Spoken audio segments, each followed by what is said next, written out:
Dam, yuk mulai. Assalamualaikum warahmatullahi wabarakatuh. Waalaikumsalam warahmatullahi wabarakatuh.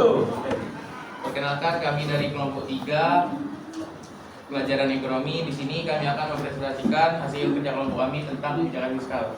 Sebelum itu, perkenalkan anggota kelompok kami. Yang pertama itu ada saya sendiri selaku moderator, M. Maharani Hujatullah. Saya Firsa Chandra. Saya Francisca Pemerintah Santi.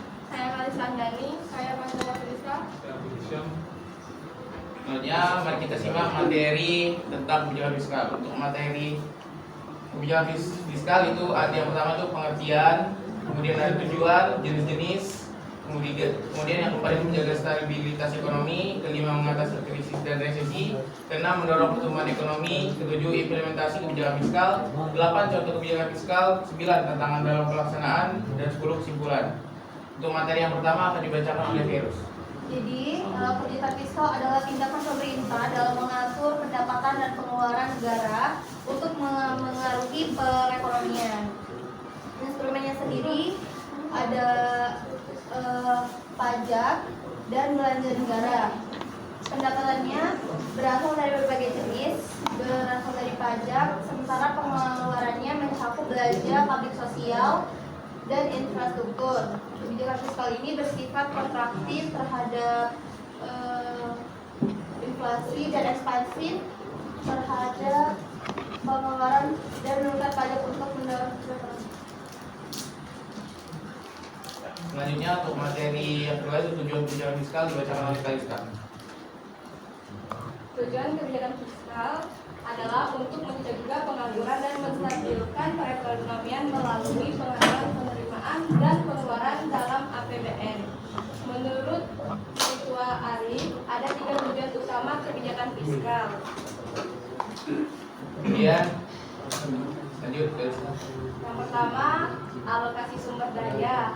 Mengatur alokasi sumber daya ekonomi antara sektor publik dan swasta agar efisien dan seimbang. Yang kedua ada redistribusi pendapatan, mengurangi kesenjangan ekonomi dengan mendistribusikan kembali kekayaan dan pendapatan antar golongan masyarakat. Yang ketiga, stabilitas dan pertumbuhan ekonomi, mendorong pertumbuhan ekonomi dan stabilitas melalui pengaruh terhadap output nasional, pendapatan, tenaga kerja, dan harga-harga. kemudian untuk jenis kebijakan fiskal akan dibacakan oleh Virus. Jadi yang pertama itu ada kebijakan fiskal ekspansif yang diterapkan dengan menaikkan belanja negara dan menurunkan tingkat pajak. Kebijakan ini diterapkan saat perekonomian menurun serta daya beli masyarakat dan tingkat pengangguran sedang tinggi. Yang kedua itu ada kebijakan fiskal kontraktif yang diterapkan dengan menurunkan belanja pemerintah dan menaikkan pajak. Tujuannya untuk mencegah inflasi dan mengurangi ketimpangan pendapatan. Kemudian selanjutnya dari jenis-jenis kebijakan fiskal akan dibacakan oleh Fiska. Jadi selanjutnya ada jenis-jenis kebijakan fiskal. Nah, kebijakan fiskal dari segi teori itu ada fungsional finance. Pengeluaran pemerintah diatur untuk memperluas kesempatan kerja melalui dampaknya terhadap pendapatan nasional. Selanjutnya ada finance budget approach. Pengeluaran diatur dari pajak dan pinjaman untuk menjaga stabilitas ekonomi. Yang ketiga ada stabilizing budget. Pengeluaran diatur berdasarkan analisis gaya dan manfaat untuk efisiensi anggaran. Yang keempat ada balance budget approach. Pengeluaran disusun seimbang dalam jangka panjang, namun defisit saat resesi dan surplus saat inflasi. Selanjutnya ada kebijakan fiskal dari aspek perbandingan jumlah penerimaan dan pengeluaran. Kebijakan anggaran seimbang adalah kebijakan yang menyusun penerimaan dan pengeluaran sama besar, sehingga negara tidak perlu berhutang. Namun, kebijakan ini tidak cocok digunakan saat terjadi depresi ekonomi karena bisa memperburuk kondisi.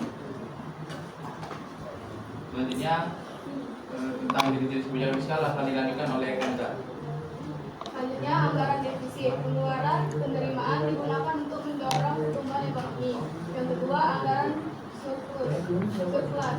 Penerimaan pengeluaran digunakan untuk mengendalikan inflasi dan menambah tabungan pemerintah. Yang ketiga anggaran dinamis. Penerimaan dan pengeluaran terus meningkat cocok untuk kebutuhan pembangunan dan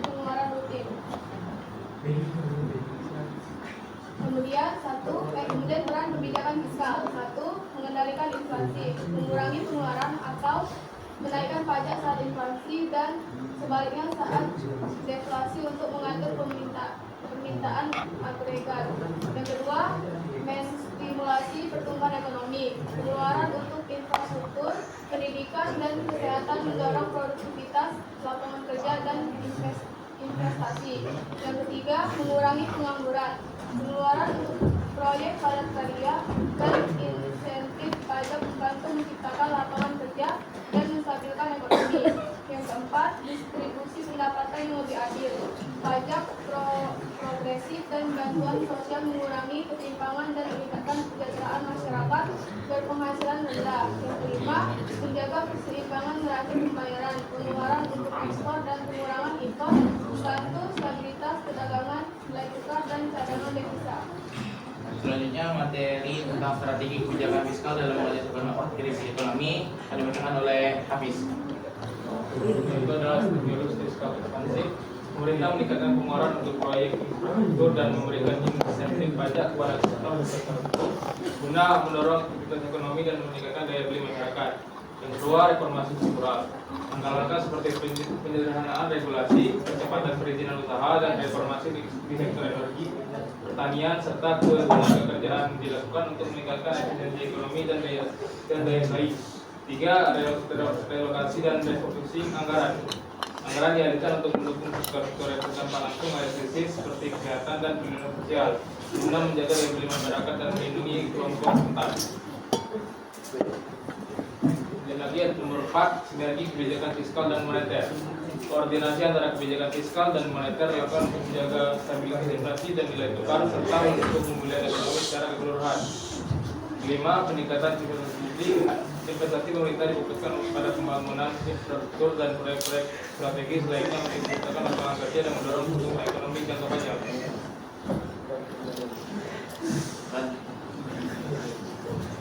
Selanjutnya, peran kebijakan fiskal dalam mengatasi resesi ekonomi.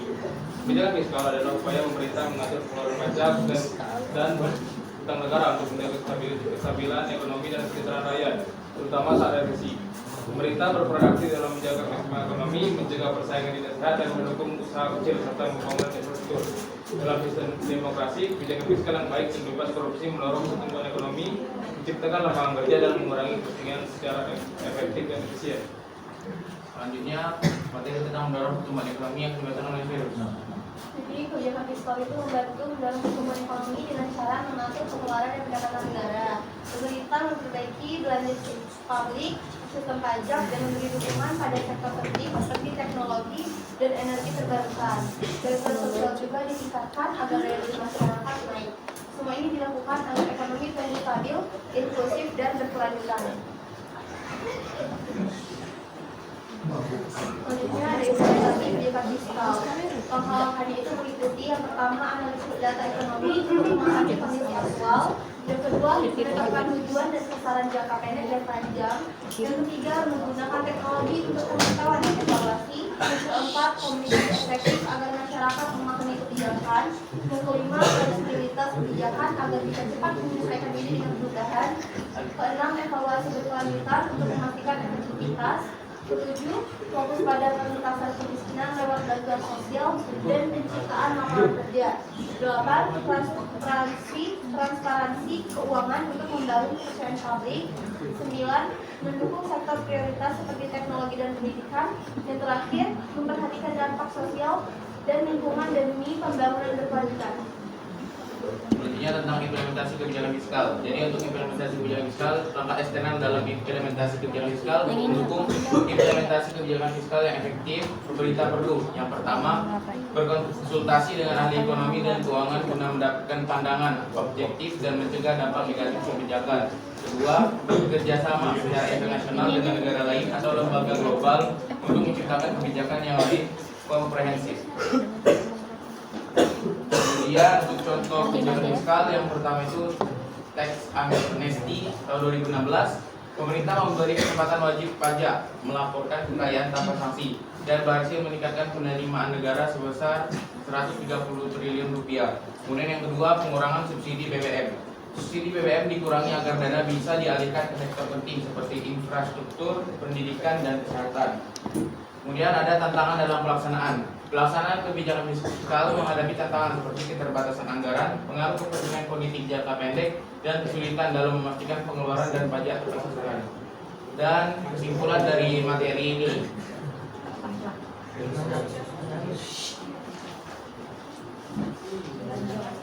kita lanjut ke sesi tanya jawab.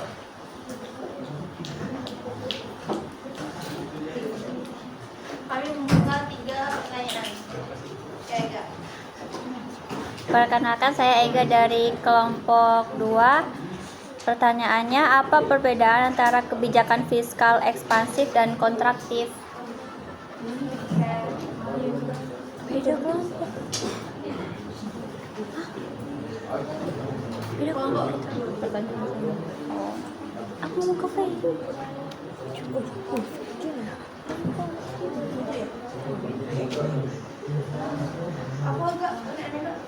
Apa perbedaan antara kebijakan fiskal ekspansif dan kontraktif?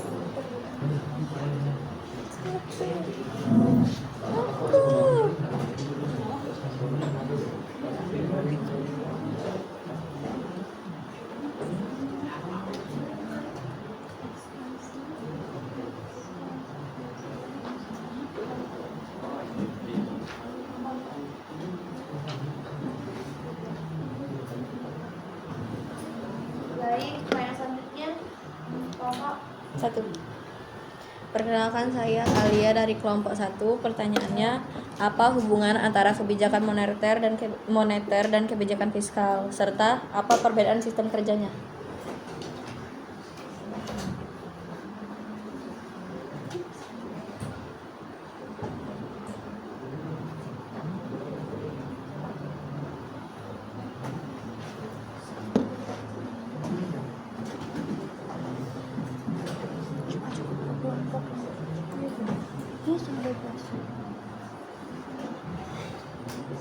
pertanyaan yang terakhir.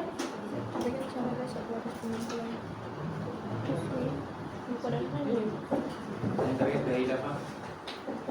Perkenalkan, saya Dafa Zainasrasi dari kelompok 2. Bagaimana kebijakan fiskal dapat mempengaruhi sektor swasta? Terima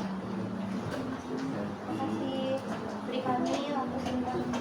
Jadi pertanyaan pertama dari Ega, apa perbedaan antara kebijakan fiskal ekspansif dan kontraktif? Itu akan dijawab oleh Hafiz. Saya akan menjawab pertanyaan dari Ega, apa perbedaan antara kebijakan fiskal ekspansif dan kontraktif? Secara singkat itu, kebijakan fiskal digunakan untuk mengatasi inflasi dengan mengurangi pengeluaran pemerintah dan menaikkan pajak. Tujuannya adalah untuk menurunkan permintaan agregat di masyarakat, sehingga tekanan terhadap kenaikan harga inflasi bisa berkurang.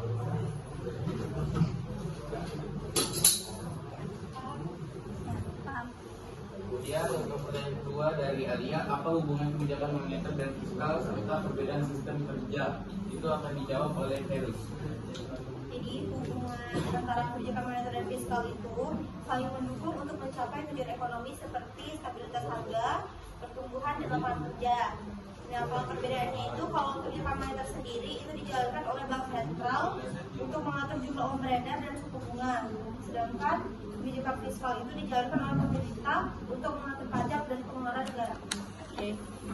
Kemudian pertanyaan terakhir dari Dafa, bagaimana kebijakan fiskal mempengaruhi sektor swasta? Itu akan dijawab oleh Alisa. Kebijakan fiskal dapat mempengaruhi sektor swasta dengan cara yang pertama, meningkatkan belanja negara dapat meningkatkan permintaan agregat dan mendorong sektor swasta untuk meningkatkan produksi. Yang kedua, menurunkan pajak dapat meningkatkan pendapatan masyarakat dan mendorong konsumsi sehingga dapat meningkatkan permintaan sektor swasta. Baik, jadi dari materi yang telah kami sampaikan bisa disimpulkan bahwa kesimpulan dari materi ini yaitu kebijakan fiskal berperan penting dalam menjaga stabilitas dan pertumbuhan ekonomi melalui belanja pemerintah dan pajak. Di Indonesia, kebijakan ini mendukung pembangunan berkelanjutan dan pemerataan ekonomi. keberhasilannya bergantung pada koordinasi antar lembaga, perencanaan anggaran yang baik, serta transparansi dan akuntabilitas. Sekian presentasi dari kelompok kami. Kurang dan lebih kami mohon maaf. Pada Allah kami mohon ampun. Wabillahi taufiq wal hidayah. Wassalamualaikum warahmatullahi wabarakatuh.